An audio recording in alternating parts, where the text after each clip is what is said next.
तो ठीक है, इलेक्ट्रिक मोटर्स की बात करते हैं।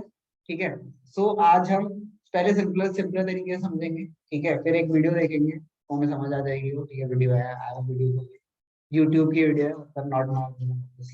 ठीक है, बट वो वीडियो देखेंगे एंड देन उसके बाद हम थोड़ी सी और डिटेल में समझने की कोशिश करेंगे कि क्या हमें समझ आ गया, उसके बाद क्या कुछ बच गया है। ठीक है, तो सिंपल पैटर्न में समझेंगे। तो हमें कुछ बेसिक्स चाहिए इसके लिए। तो इस बेसिक्स क्या है हमारे, सबसे पहले हमें इसके बेसिक्स जो चाहिए वो देख लेते हैं। पहला बेसिक हमें ये समझना है कि इलेक्ट्रो एक सेकेंड मैग्नेटिज्म क्या होता है। ठीक है, तो थोड़ा क्विक रिवीजन करते हैं मैग्नेटिज्म का, थोड़ी थोड़ी बेसिक चीजें निकाल लेते हैं, थोड़ी प्रॉपर्टीज निकाल लेते हैं, थोड़ी इलेक्ट्रिसिटी की प्रॉपर्टीज निकालते हैं, देन मोटर के बारे में पढ़ेंगे। ठीक है, तो सबसे पहले जो हम एक मैग्नेट की बात करते हैं, ठीक है, तो नॉर्थ साउथ पोल एक नॉर्मल मैग्नेट है। ठीक है, नाउ दिस इज अ, मान लेते हैं परमानेंट मैग्नेट है। परमानेंट मैग्नेट याद है क्या होता था? Permanent magnet. ठीक है, तो परमानेंट मैग्नेट में see magnetism is a bit complicated. जो अंदर हो रहा है उसके वो बहुत थोड़ा सा कॉम्प्लिकेटेड है। ठीक है, हम जिस टाइप की फिजिक्स पढ़ते हैं, ठीक है, हम जिस टाइप की हम जो बेसिक फिजिक्स पढ़ रहे हैं, हम सिंपल सिंपल वर्ड्स यूज कर रहा हूं मैं, नो न्यूटोनियन वगैरह कुछ यूज कर रहा हूं आप लोग के लिए। सिंपल हम अभी बेसिक फिजिक्स पढ़ते हैं। बेसिक फिजिक्स के भी डिफरेंट वर्जन है जिसमें हम डिफरेंट टाइप की चीजें पढ़ते हैं। ठीक है, डिफरेंट चीजें सेम हो जाती है। फॉर एग्जाम्पल जब हम याद है स्टैटिक फोर्सेस की बात कर रहे थे, इलेक्ट्रोस्टैटिक फोर्स होते हैं। इलेक्ट्रोस्टैटिक फोर्स क्या होते हैं? इलेक्ट्रोस्टैटिक फोर्स भी मैग्नेटिज्म की तरह थोड़े थोड़े होते हैं। इलेक्ट्रोस्टैटिक फोर्स में मैंने पढ़ा था कि वो पॉजिटिव हो सकते हैं, नेगेटिव हो सकते हैं। अगर हम किसी चीज को चार्ज करते तो आपने पहले पढ़ा होगा कि वो नेगेटिव या पॉजिटिव फोर्स कैरी कर सकता है। एंड देन आपने एक एक्टिविटी की थी कि देखिए कैसे कौन सा नेगेटिव है कौन सा पॉजिटिव है, ग्लास रॉड करके आप ट्रांसफर करते थे। ऐसी एक एक्टिविटी पड़ी थी। हाँ, तो लेकिन पता है उसमें क्या थी कि वो हमेशा मतलब सिर्फ पॉजिटिव या सिर्फ नेगेटिव हो सकता है। इट्स नॉट इम्पोर्टेंट ऑलवेज कि दो नेगेटिव पॉजिटिव चार्जेस हो किसी चीज। इलेक्ट्रोस्टैटिक अगर magnetism on the other hand, अगर मैं कोई भी चीज को बोलूँ एक मैग्नेट है या फिर उसमें मैग्नेटिक प्रॉपर्टीज है, तो it will always have a north end a south. मान लो if you break a magnet into two exactly at this point, तो जो हमारे पास दो पीसेस मिलेंगे हमें, इसके भी नॉर्थ और साउथ होंगे। हाँ, monopoles cannot exist. Theoretically, they can exist, but they cannot exist in, हाँ, they cannot exist in nature. मतलब अभी हमें नेचर में कभी ऐसा ऑब्जर्व नहीं करा हमने कोई भी मैग्नेट जो बायपोलर ना हो। This is known as bipolar, दो पोल्स है, this is known as bipolar. ठीक है, तो मैग्नेट्स हमेशा बायपोलर हो। ठीक है, हम उसे डिवाइड करते जाए तो भी वो हमेशा बायपोलर रहेंगे। डिवाइडेड टू द पॉइंट जब वो सिर्फ एक इलेक्ट्रॉन रह जाता है, दैट स्मॉल, तब भी उसके दो पोल्स रहेंगे हमेशा, irrespective of your magnets को कितने छोटे pieces में divide करते हैं। And magnetism is a property which is due to the spinning of, मतलब to put it more simply, is like spinning of electrons. Electron spin कर रहे हैं, इसके से magnetism create हो रहा है। ठीक है, not exactly कैसे होता है ये सब हमें डिटेल्स में नहीं जानेंगे, बट ये होता है। ठीक है, हाँ, वो तो काफी सारे लिक्विड्स होते हैं, उसमें भी कॉम्प्लिकेटेड है थोड़ा कि काफी सारे जो हमारे मैग्नेटिक लिक्विड्स है वो मिक्स हो रहे हैं, जिसकी वजह से if you know that south pole is also little bit shifting, मतलब शिफ्टिंग है पोल्स, एग्जैक्टली सेम जगह पे भी नहीं होते हैं। ठीक है, एंड ऑल्सो जो हमारा अर्थ का, ये चीज मैंने आपको उस दिन भी बताई थी, हमारा अर्थ है अगर, ठीक है, अर्थ की जो एक्सिस है, एक्सिस में हम बोलते हैं ऊपर वाला पार्ट को हम नॉर्थ बोलते हैं, नीचे वाले को हम साउथ बोलते हैं। ठीक है, नॉर्दर्न हेमिस्फीयर साउदर्न हेमिस्फीयर। ठीक है, तो जब हमने डिस्कस भी करा था कि जब हमने कंपास बनाया था, ठीक है, इनिशियली, तो उस टाइम पे लोगों को इतना ज्यादा साइंस वगैरह का आइडिया था नहीं, तो दे जस्ट सिंपली सेड कि जिस साइड नॉर्थ को अट्रैक्ट कर रही है, जो साइड, ठीक है, नॉर्थ फेसिंग है, वो नॉर्थ को फेस कर रही है, तो उन्होंने बोल दिया कि ये क्या है, नॉर्थ पोल है, एंड जो साउथ को फेस कर रही है वो साउथ पोल है। वेर एज इन रियलिटी होगा क्या कि यहाँ पे होना क्या चाहिए, टेक्निकली यहाँ पे साउथ पोल होना चाहिए मैग्नेटिक फील्ड का। मैग्नेटिक, क्योंकि लाइट चार्जेस तो रिपेल करेंगे, तो अगर ये नॉर्थ किसी की तरफ अट्रैक्टेड है तो वो साउथ पोल होना चाहिए। ठीक है, मैग्नेटिक साउथ पोल होना चाहिए, एंड इसका अपोजिट नॉर्थ पोल होना चाहिए। ऑल्सो जिस एग्जैक्ट एक्सिस पे हमारा हेमिस्फेयर लाई करता है उससे थोड़ा सा टिल्टेड होता है, हाँ, उस पर थोड़ा सा टिल्टेड होता है जो हमारा मैग्नेटिक फील्ड है वो। ठीक है, मैग्नेटिक फील्ड लाइंस और मैग्नेटिक नॉर्थ और साउथ जो, मैग्नेटिक नॉर्थ साउथ समझते हो, अर्थ की जो मैग्नेटिक फील्ड है उसके उसका जो नॉर्थ और साउथ पोल है is different from the earth normal north and south pole which is geographical north south. ठीक है, ये थोड़ी ज्योग्राफी की बात है, इतना साइंस में काम किया, बट टू अंडरस्टैंड दिस, जो जोग्राफिकल है हमारा, जिसके बेसिस पे हम नॉर्दर्न हेमिस्फेयर जानते हैं, ग्रीनलैंड है, जो सदर्न हेमिस्फेयर जानते हैं, अंटार्कटिका, इन बेसिस पे जो हम चीजें जानते हैं, ठीक है, वो नॉर्दर्न और साउदर्न हेमिस्फेयर के पोल्स हैं। ठीक है, पोल सिंपली मतलब कि उसके टॉप मोस्ट पॉइंट, उसके लोएस्ट मोस्ट पॉइंट, जो हमारा ग्लोब है उसके। ठीक है। On the other hand magnetic poles की अगर हम बात करें तो वो different. Magnetic poles are simply magnets की वजह से जो फील्ड लाइंस की वजह से क्रिएट हो उसकी बात करते हैं। तो दोनों डिफरेंट चीजें, दोनों सेम नहीं, कंफ्यूज नहीं होना है। ठीक है, तो उन्होंने इसको नॉर्थ और इसको साउथ बोला, तो हम उसके अकॉर्डिंग नॉर्थ साउथ ही मानते हैं। ठीक है, एंड अर्थ को अगर हम छोड़ दें तो हमें कुछ बेसिक प्रॉपर्टीज क्या पता है इसकी पोल्स की, कि like charges attract and unlike, sorry, like charges repel and unlike charges attract. ये बातें हमें सिंपल पता है कुछ। ठीक है, ओके, ये पता है हमें, और हम पता है मैग्नेट्स को हम छोटे पार्ट्स में डिवाइड कर सकते हैं। मैग्नेट्स एंड कॉमन और शेप्स एंड साइज, ठीक है, हर टाइप का मैग्नेट हो सकता है। जैसे हमने हॉर्स मैग्नेट करा पढ़ा था, उसमें सेम साइड डायरेक्शन में दोनों होते थे पोल्स, देन और डिफरेंट साइड्स के भी मैग्नेट्स हो सकते हैं। ठीक, हाँ, बार मैग्नेट भी हो सकता है। ठीक है, सो ये this is the bar magnet जो हम अभी डिस्कस कर रहे हैं। ठीक है, तो हाँ, इंटेंसिटी हमने डिस्कस करा था कि जो फील्ड लाइंस है वो क्लोजर टू द मैग्नेट ज्यादा होती है, ज्यादा फील्ड लाइंस है क्लोजर टू द मैग्नेट, और जो ज्यादा पास पास है जिसकी वजह से मैग्नेटिक फील्ड की इंटेंसिटी ज्यादा है। इसकी थोड़ी सी और डिटेल्स जो होती है वो किस पे, वेलोसिटी पे डिपेंड करता है, फोर्स, जैसे मैग्नेटिक जो फोर्स है F is equals to velocity पे डिपेंड करता है, चार्ज पे डिपेंड करता है, एंड एक और मेट्रिक होता है उस पे डिपेंड करता है, वेक्टर क्वांटिटीज पे, क्रॉस प्रोडक्ट होता है, वो सब आपने इजी करना, वो सब 11th में पढ़ोगे। जब आप क्रॉस प्रोडक्ट पढ़ोगे तब तब आपको समझ आएगा कि क्यों परपेंडिकुलर होता है। जैसे अभी हमने रट रखा है कि ये चीजें परपेंडिकुलर होंगी तो मैक्सिमम मैग्नीट्यूड होगा, लेकिन नेक्स्ट क्लास में आप मैथमेटिकली पढ़ोगे कि कब जब क्रॉस प्रोडक्ट होता है तो क्रॉस प्रोडक्ट मैक्सिमम कब होता है, जब परपेंडिकुलर हो, एंड देन आप समझोगे कि परपेंडिकुलर क्यों होता है तब मैक्सिमम। तो देयर इज अ रीजन कि एनसीईआरटी में इसकी रीजंस नहीं देती, because the mathematics of it we have not yet discussed and it's not in a course yet, it's not in a class. ठीक है, सब चीजों के रीजन होते हैं बट अभी हमें डिस्कस नहीं करना है। ठीक है, ठीक है, आगे बढ़ते हैं। नेक्स्ट हमने क्या करा, मान लेते हैं हम, ये हम वीडियो में भी देखेंगे अभी। ठीक है, so they had a very good explanation of it. एक सेकंड बेटा, हाँ आ जाओ। ओके, सो अगर हमारे पास एक मैग्नेट है, मान लो नॉर्थ पोल, ठीक है, एंड मान लेते हैं हम उसके एक बीच में एक एक्सेल लगा देते हैं। एक्सेल है तो सिंपली उसे एक रोटेटिंग सरफेस पे रख देते हैं। ठीक है, such that it will rotate अगर हम कोई और मैग्नेट लाए उसके आसपास। ठीक है, तो हमें पता है अगर वो फ्रीली एग्जिस्ट कैसे करेगा, generally north pole south pole compass की तरह फ्रीली एग्जिस्ट करेगा, नॉर्थ पोल को डायरेक्ट करेगा, साउथ पोल को डायरेक्ट करेगा, कंपास की तरह वर्क करेगा। बट अगर मैं इसके पास एक और मैग्नेट ले, मान लो मैं मैग्नेट ले आता हूँ एक और, एंड उसका मैं नॉर्थ पोल इधर रखता हूँ, ठीक है, सॉरी साउथ पोल इधर रखता हूँ, साउथ पोल इधर रखता हूँ, नॉर्थ इधर रखता हूँ, नाउ दिस विल रिपेल। ठीक है, ये रिपेल करेगा तो मान लो इस डायरेक्शन में मूव करने लगा, एंड देन नॉर्थ अट्रैक्ट करेगा तो ये इसकी तरफ आ जाएगा। ठीक है, तो रोटेट करेगा। ठीक है, एंड यही चीज कॉन्टिन्यूअसली चलती है, एंड यही फंडामेंटल है जिसमें मोटर वर्क करता है। I like to show you a video. ठीक है, उस वीडियो को एक बार देखेंगे हम, एंड उसको पॉज करके हम जहाँ पे जो डिटेल्स डिस्कस करनी होंगी हम वो डिटेल्स डिस्कस करेंगे। ठीक है, एक सेकंड रुको, स्क्रीन शेयर करना। ठीक है, तो हम इलेक्ट्रिक मोटर के बारे में पढ़ रहे थे, हमने डिटेल्स पढ़ी है थोड़ी, अब हम एनसीईआरटी रीडिंग करेंगे। ठीक है, so electric motor is a rotating device that converts electrical energy to mechanical energy. Electric motor is used as an important component in electric fans, refrigerators, mixers, washing machines, computers, MP3 players. Do you know how an electric motor works?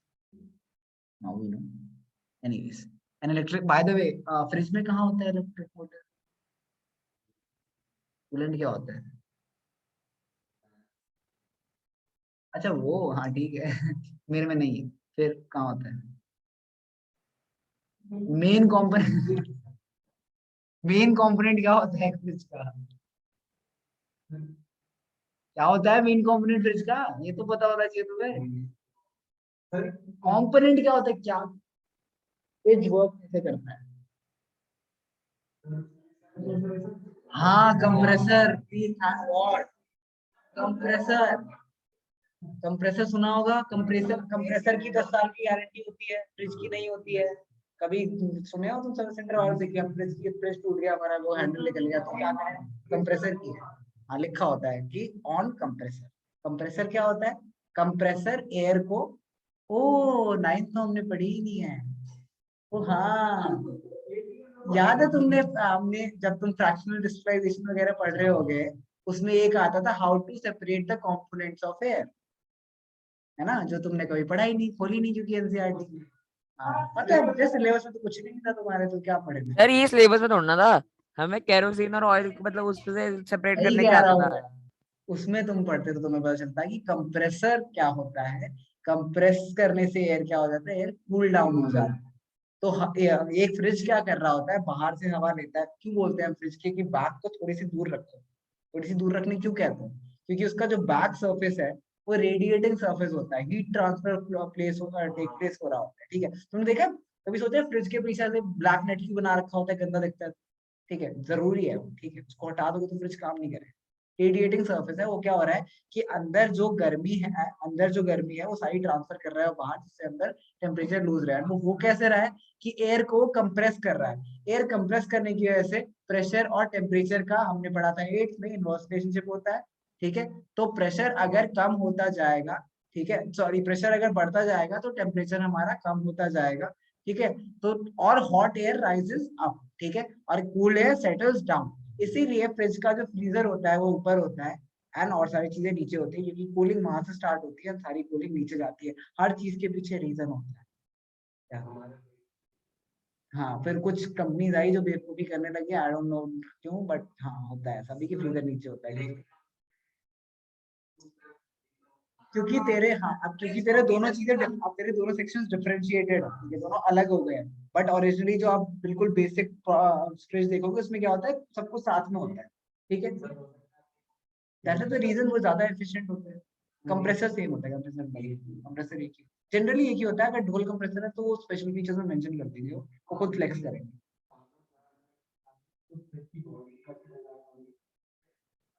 Side में layer और back में ना, हाँ, cool देखने के लिए लोग बहुत कुछ करते हैं, पता है मुझे, क्या कर सकते हैं ये। But this is the thing, उसमें मोटर कहाँ यूज हो रहा है, एयर को कंप्रेस करने के लिए, एयर को कंप्रेस करने के लिए फैन यूज हो रहा है, जो मोटर है, ठीक है। एंड और क्या बता रखा है इन्होंने, रेफ्रिजरेटर,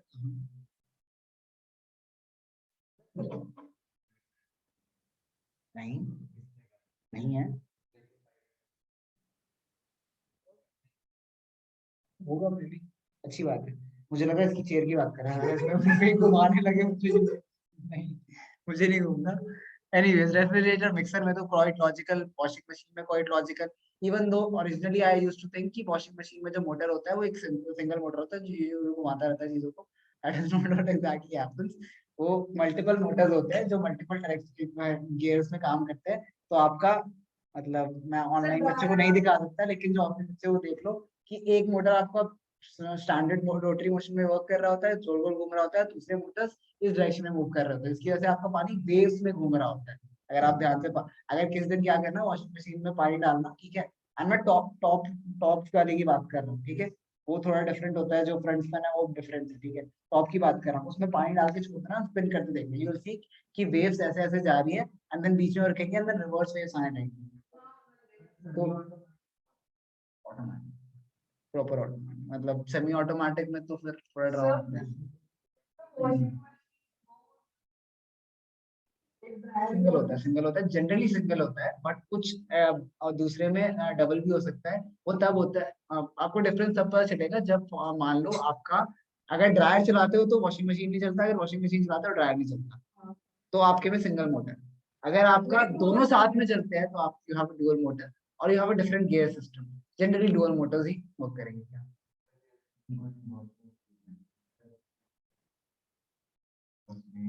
हाँ हाँ हाँ हाँ, गियर सिस्टम, वही तो मैं तुझे बोल रहा था अभी कि मोटर अपनी स्पीड पे ही भागता है, बट उसमें डिफरेंट, जैसे गाड़ी है, गाड़ी में क्या होता है, आपका मोटर हमेशा सेम स्पीड पे चल रहा होता है, जो गाड़ी का मोटर है, बट डिफरेंट गियर्स की वजह से, गियर्स क्या होते हैं, डिफरेंट कॉम्बिनेशन ऑफ, अगर तुमने देखा साइकिल के गियर तो सबने देखे हैं, वो तो सबसे फिजिबल गियर होते हैं, उसी कॉम्प्लिकेटेड वर्जन गाड़ी के गियर्स में होता है। वो कैसे करता है, इस लाइक कॉम्प्लिकेटेड मैकेनिक्स, देखने में बहुत मजा आएगा, कभी देखना, सर्च कार गियर्स, बड़ा मजा आएगा देखने में, बड़ा मजा आएगा, आई एम नॉट इवन किडिंग। तो वो देखना, एंड यू विल अंडरस्टैंड कि गाड़ी गाड़ी के भी गियर वही होते हैं, मोटर सेम स्पीड पे स्पिन कर रहा होता है, लेकिन डिफरेंट गियर्स की वजह से क्या होता है, जब हम अपने जा रहे होते हैं हम लोअर गियर्स पे रखते हैं, फर्स्ट गियर पे चलाते हैं जनरली गाड़ी, क्योंकि हमें उस टाइम मैक्सिमम क्या चाहिए, हमें उस टाइम मैक्सिमम टॉर्क चाहिए कि हमारी गाड़ी ऊपर चढ़ पाए, एंड हमें इससे स्पीड से इतना ज्यादा मतलब नहीं, ठीक है। ऑन द अदर हैंड अगर हम स्ट्रेट रोड पे जा रहे होते हैं, हाईवे पे जा रहे होते हैं, तो वी वांट मैक्सिमम स्पीड, तो हम मैक्सिमम गियर पे रखते हैं कि हमें सिर्फ स्पीड से मतलब है, हमें टॉर्क की जरूरत नहीं है कि जो ऊपर चढ़ने में हेल्प करे, कि हमें सिर्फ स्पीड चाहिए। दैट इज द रीजन कि डिफरेंट गियर डिफरेंटली वर्क करते हैं, even though motor same speed पे चल रहा हो, ठीक है। अच्छा, आगे बात करते हैं और क्या था इसमें। कंप्यूटर्स में हमें पता है हर बहुत जगह फैन होता है, ठीक है। अगर अब तो कंप्यूटर में सिर्फ एक ही फैन रह गया है जो कूलिंग के लिए है, और सब कुछ सॉलिड स्टेट बन चुका है, ठीक है, क्योंकि solid state SSD is nothing rotation. पहले हार्ड डिस्क होते थे तो उसमें रोटेटिंग डिस्क होते थे, तो फिर मोटर बोल सकते हो, अब कुछ मोटर नहीं रह गया, ठीक है। अब जो मोटर सिर्फ इसमें एक रह गया है, मेरे लैपटॉप में करंटली अभी सिर्फ और सिर्फ एक मोटर है, दैट मोटर इज फैन, और कोई नहीं। बिकॉज पहले आपके जो ड्राइव्स होते थे, सीडी ड्राइव्स, उसमें ही मोटर्स होते थे, इसमें सीडी ड्राइव भी नहीं है। पहले जो हार्ड डिस्क होते थे उसमें मोटर्स होते थे, इसमें हार्ड डिस्क भी नहीं है। तो जैसे जैसे हम नई टेक्नोलॉजी की तरफ जा रहे हैं तो रोटेशन कम कर रही है, and that is a very effective way, क्योंकि जो स्पिनिंग चीजें होती है ना वो जल्दी खराब होती है, तो नहीं होती स्पिनिंग। नैंड गेट तुम पढ़ोगे आगे क्लासेस में, नैंड गेट बेस्ड होते हैं ये एसएसडीज एंड एवरीथिंग, तो इसीलिए वो रोटेशन की जरूरत नहीं है, डिफरेंट ट्रांजिस्टर उसमें work करते हैं, ठीक है। सब कुछ पढ़ोगे धीरे धीरे। अच्छा, नेक्स्ट और क्या है इसमें, MP3 प्लेयर स्पीकर, ठीक है। स्पीकर में इलेक्ट्रोमैग्नेट होता है, MP3 प्लेयर में कहाँ यूज होता है, I have no idea MP3 player में कहाँ होता है, I have no idea. MP3 player because I am thinking of the new generation, अगर एनसीईआरटी 10 साल पुरानी की बात नहीं कर रहा है, अगर वो सीडी डालने की बात नहीं कर रहा है, तो फिर आई गेस कुछ नहीं, क्योंकि CD is the only thing rotating in it, ठीक है। और कुछ तो रोटेशन मोशन होता नहीं है। और कुछ बचा है, इलेक्ट्रिक फैन तो सबको पता है, ठीक है। अच्छा, आगे बढ़ते हैं। सर फैंस इतनी होते हैं वो डिटेल भी में तो क्यों होते जाता हूं हैं। तुम्हें पता है ना, इतने डिटेल में जाने का सर इतना मतलब पता है कि तुम्हें मेरे से पढ़ने के बाद कोई बेइज्जती ना कर दे कि तुम्हें ये भी नहीं पता क्या पढ़ना है, ठीक है। तो प्लीज ये मत कराना बेइज्जती, जो कि तुम प्रोबेबली कराओ। मेरा नाम मत लेना, ठीक है, भूल जाओ, मेरा नाम भूल जाओ प्लीज, मैंने गलत नाम दिया था, और ठीक है। अच्छा, an electric motor as shown in figure 13.15 consists of a rectangular coil, अच्छा कुछ कह रही है sir, but the car gear is also visible. नहीं बेटा, गियर मैकेनिज्म विजिबल नहीं होता, आपको सिर्फ कार में जो गियर लगाना है ना आपको, वो विजिबल होता है, कि आप ये मोशन करोगे तो वन, हाँ पार्किंग है वो, सिर्फ पार्किंग, रियर बैक, ठीक है। एस क्या है, हाँ मतलब डिपेंड करता है कौन सी गाड़ी, अगेन डिपेंड करता है। I have seen 7, I have seen 7। Automatic में तो 3 ही गियर है, ड्राइव, डी ड्राइव, ठीक है, पी पार्किंग, ठीक है, क्या आई डोंट रिमेम्बर क्या होता है, होता होगा मुझसे नहीं होता, आई एम जनरली क्यूरियस, होगा मे बी। ऑटोमेटिक गाड़ियां इजी होती है चलाने के लिए, but you should always learn. 135,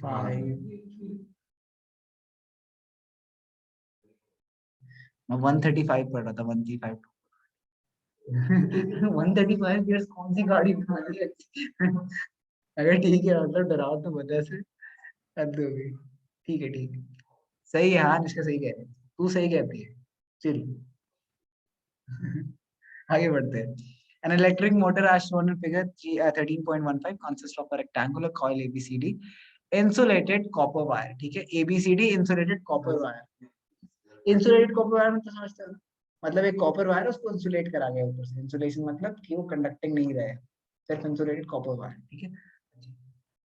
refrigerator, mixers, washing machine, सब कहाँ गए, हाँ। The coil is placed between the two poles of magnetic field such that the arm AB and CD are perpendicular to the direction of magnetic field, याद है, perpendicular पे maximum, maximum हमारा force कब होगा, जब परपेंडिकुलर। तो इन दोनों की डायरेक्शन क्या है, मैग्नेटिक फील्ड की डायरेक्शन क्या है, मैग्नेटिक फील्ड की डायरेक्शन ये है अगर, तो उन्होंने इसे किस डायरेक्शन में रखा है, परपेंडिकुलर डायरेक्शन में रखा है, ठीक है, ओके। अच्छा, तो ओके ओके, हाँ ठीक है। The inner two halves of the insulated attached to an axle, ठीक है, you need to remember all the names है, एनसीईआरटी आपके लिए इंपॉर्टेंट क्या है, जो एनसीईआरटी के टॉपिक्स है। तो ये एक्सिल से कनेक्टेड है, ये इन्होंने मार्क कर रखा है, ये है, ठीक है। अच्छा, the external conducting edges P and Q touch conducting stationary brushes X and Y, तो X and Y क्या है, ब्रशेस, ठीक है।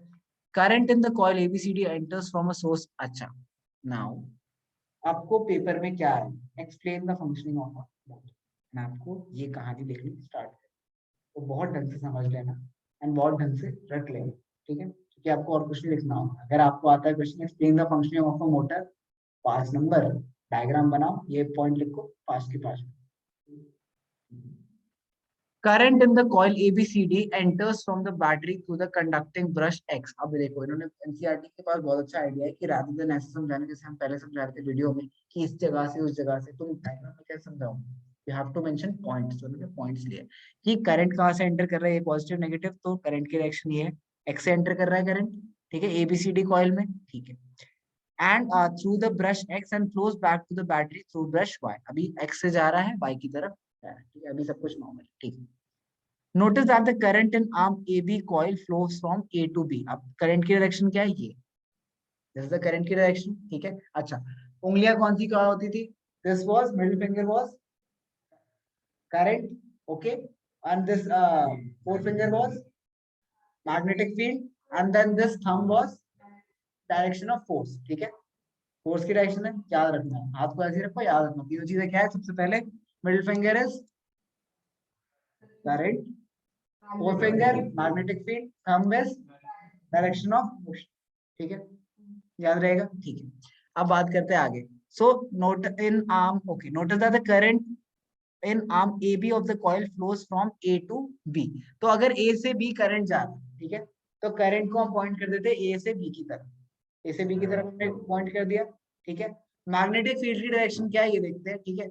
मैग्नेटिक फील्ड की डायरेक्शन क्या होगी इससे, मैग्नेटिक फील्ड की डायरेक्शन ऊपर, मैग्नेटिक फील्ड डायरेक्शन के ऊपर, एंड मोशन की डायरेक्शन क्या है, परपेंडिकुलर। तो तुम समझ रहे हो, हम जो मैग्नेट से सिंपल रिपेल वाला मोशन समझ रहे थे, बट अगर हम फ्लेमिंग्स रूल में डाले वो, तो व्हाट वी आर सीइंग कि अगर हमारा करंट, ठीक है, हमारा करंट इस डायरेक्शन में जा रहा है, हमारी मैग्नेटिक फील्ड इस डायरेक्शन में है, तो हमारा मोशन क्या जा रहा है, अपवर्ड जा रहा है, ठीक है, जो एग्जैक्टली हो रहा था जब हमने उसमें देखा था कि वो रोटेट ऐसे कर रहा था, ठीक है। अब देखते हैं, पढ़ते हैं, इन्होंने भी यही लिखा है। तो notice that the current in arm AB of the coil flows from A to B। In arm CD it flows from C to D। तो C टू D में क्या हो रहा है, C टू D में क्या हो रहा है, करंट की डायरेक्शन क्या है, करंट की डायरेक्शन इस तरफ, ठीक है, मतलब ये देखो, ये है करंट की डायरेक्शन, ठीक है, करंट की डायरेक्शन ये है, एंड मैग्नेटिक फील्ड हमारी किस डायरेक्शन में है, इस डायरेक्शन में है, तो हमारे मोशन की डायरेक्शन क्या होगी, डाउनवर्ड। तो यहाँ पे अपवर्ड, यहाँ पे डाउनवर्ड, ठीक है। क्वेश्चन समझ रहे हो, लॉजिक बन रहा है कि कैसे मूव करने वाला है नेक्स्ट। अच्छा, okay. On applying the Fleming's left-hand rule for the direction of force on current carrying conductor in a magnetic field, we find that the force acting on AB pushed it downward, while the force acting on arm CD pushed it upward. क्यों, हमने कुछ गलत लिया है क्या? अच्छा, वो sorry sorry sorry, हाँ नहीं सही कह रहे, इनकी डायरेक्शन ऑफ मैग्नेटिक फील्ड क्या लेंगे हम, नॉर्थ टू साउथ। मैंने नोटिस नहीं करा कि इन्होंने क्या पोज दे रखी। चलो ठीक है, दोबारा से देखते हैं एक बार। सो दिस इज हमारी डायरेक्शन, मैग्नेटिक फील्ड की डायरेक्शन क्या होती है हमेशा, north to south. Field lines हमारी क्या बनती है, नॉर्थ टू साउथ जा रही होती है, तो this is the direction of magnetic field, ठीक है। This is the direction of current. तो अपने हाथ रखो यहाँ पे, मैग्नेटिक फील्ड को किस तरह पे हमें एम करना है, हमें करंट को इस साइड एम करना है, ठीक है, और मैग्नेटिक फील्ड को इस साइड एम करना है, ठीक है। So if you notice this, तो हमारा मूवमेंट किस साइड जा रही है अभी की, डाउनवर्ड। सो अगर हमारे परपेंडिकुलरली इस डायरेक्शन में करंट जा रहा है एंड इस डायरेक्शन में मैग्नेटिक फील्ड है, तो हमारी मूवमेंट किस साइड होगी, हमारी मूवमेंट किस साइड होगी, 3D में डाउन, ठीक है। तो ए बी हमारा किस साइड मूव करेगा, डाउन, ठीक है। ऑन द अदर हैंड इसमें क्या है, इसमें मैग्नेटिक फील्ड की डायरेक्शन क्या है, this is the direction of magnetic field. Magnetic field की डायरेक्शन तो सेम है, नॉर्थ टू साउथ ये डायरेक्शन रहेगी।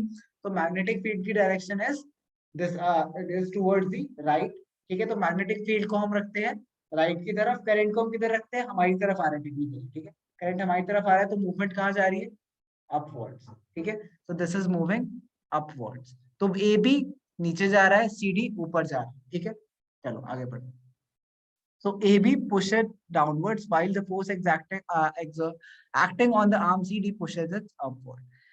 Thus the coil and the axle mounted on the tree turn about the axis. मतलब वो टर्न करते हैं एक्सिस पे अपने, ठीक है, टर्न करते हैं। ये टर्न करना जरूरी क्यों है, बिकॉज अब देखेंगे हम दूसरे ब्रश के कॉन्टैक्ट में, ठीक है। तो क्यों, हाँ ठीक है, axle turn about its axis rotate anticlockwise, ठीक है। अच्छा देखो, अब ये क्या है, ये नीचे जा रहा है, ये ऊपर आ रहा है, तो एंटी क्लॉकवाइज चल रहा है ना, एंटी क्लॉकवाइज चल रहा है। देखो ये लूप देखो, अगर मैं इसको कंटिन्यूअस लूप बनाऊं तो ये इस डायरेक्शन में मूव कर रहा है, ठीक है। तो ये क्या एंटी क्लॉकवाइज जा रहा है, एंटी क्लॉकवाइज जा रहा है। तो अब हाफ वे थ्रू क्या होगा, हाफ वे थ्रू क्या होगा, जब ये ब्रश तो यहीं पे रहेगा, लेकिन नेक्स्ट टाइम क्या होगा, जब हाफ रोटेशन के बाद, after half rotation, Q makes contact with brush x. अब पहले क्या कर रहा था, पहले पी कॉन्टैक्ट कर रहा था ब्रश एक्स के साथ, अब क्यू कॉन्टैक्ट करने लगेगा एक्स के साथ। क्यू क्या है, ये देखो, अगर ये एबीसीडी कॉइल है, ठीक है, ये है A B C D coil है, ये पी है, ये क्यू है, जो उसके एंड पॉइंट, ठीक है। तो पहले एक्स के साथ एंड पॉइंट था, इसने एक रोटेशन करी तो क्या हुआ, अब क्या हो गई हमारी कॉइल, अब हमारी कॉइल हो गई ए बी इधर आ गए, ए बी सी डी इधर आ गए, एंड ये क्यू है, ये पी है, एंड अब एक्स के साथ क्यू कॉन्टैक्ट में आ रहा है, ठीक है, एक्स के साथ क्यू कॉन्टैक्ट में आ रहा है। अगर एक्स के साथ क्यू कॉन्टैक्ट में आ रहा है, अब देखते हैं। So therefore the current in the coil gets reverse and then, अच्छा देखो अब क्या हो रहा है, अब करंट इन कॉइल क्या हो रहा है, अगर ये क्यू के साथ कॉन्टैक्ट में आ रहा है एक्स, ठीक है, तो क्या होगा, करंट कॉइल में रिवर्स हो जाएगी।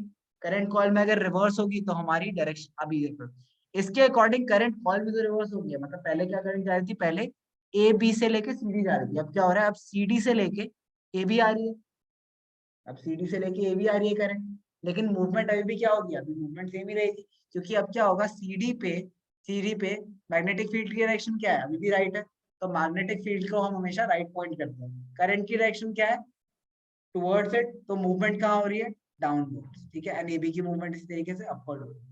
तो ये रोटेशन जो पहले हुआ था एबी के साथ, सीडी के साथ भी हो गया, एंड ये लूप चलता रहेगा, इसकी वजह से मोटर फंक्शन करेगा। तो आगे पढ़ते हैं।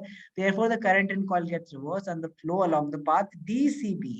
The device that reverses the direction of flow in the current is called a commutator. तो हमने जो बात करी थी, वो जो कॉइल रिंग बनाई थी हमने, वो क्या है, कॉम्यूटेटर, ठीक है। अच्छा, in electric motors the split rings act as commutator, ठीक है। तो जो रिंग्स की बात करी थी हमने डायग्राम में भी देखा था, वो क्या है, commutator. The reversal of current also reverse the direction of force acting on the two arms AB and CD. Thus AB of the coil that was earlier pushed down is now pushed up, and CD that was pushed up previously is now pushed down, ठीक है। ये सारी lines आपको लिखनी होगी। Therefore, the coil and the axle rotate half turn more in the same direction. The reversing current is repeated, and each half rotation giving rise to continuous rotation of the coil and axle. This is this whole paragraph starting from here. जो मैंने दो तीन points आपको mark करा है यहाँ पे, and then from ये पूरा आपका आंसर है, हाउ मोटर वर्क्स। और इसको आप 3 पॉइंट्स में लिखोगे। पहला पॉइंट क्या लिखोगे, पहला पॉइंट जब करंट की डायरेक्शन P से लेके P से लेके Q जा रही है एक्स वाई से, एंड देन नेक्स्ट पॉइंट लिखोगे जब एक रोटेशन कंप्लीट के होने के बाद आपकी Q से P पे जा रही है, एंड देन लास्ट पॉइंट लिखोगे कि ये चीज कंटिन्यूअसली चलती रहेगी। 3.5 मार्क्स, ठीक है, समझ आया सबको, ओके। आगे बढ़ते हैं। The commercial use of an electromagnet in place of a permanent magnet.